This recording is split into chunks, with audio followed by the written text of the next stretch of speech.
கூட்டணிக்கு வருமாறு தேர்தல் ஆணையம் மூலம் தனக்கு நெருக்கடி கொடுக்கப்பட்டதாக நாம் தமிழர் கட்சியின் தலைமை ஒருங்கிணைப்பாளர் சீமான் கூறியுள்ளார். கரூர் மாவட்டம் குளித்தலை தொகுதியில் பரப்புரை மேற்கொண்ட அவர் அச்சுறுத்தல்களைக் கண்டு தான் அஞ்சவில்லை எனவும் கூறினார். இவனை வளரவிடக்கூடாதுன்னு ஏற்கனவே கொண்டு போய் சேர்த்த அந்த விவசாய சின்னத்தை எடுத்துக்கொண்டார்.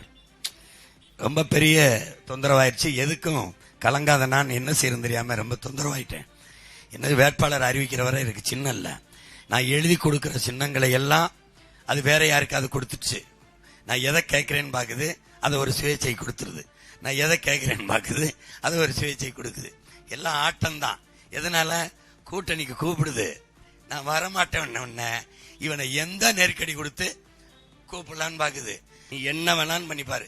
260 வழக்க போட்ட நான் ஏறாத நீதிமன்ற படிக்கட்டு கிடையாது, இருக்காத சிறை கிடையாது. 1.5 ஆண்டுகளுக்கு மேலே சிறையிலே இருந்துட்டேன்.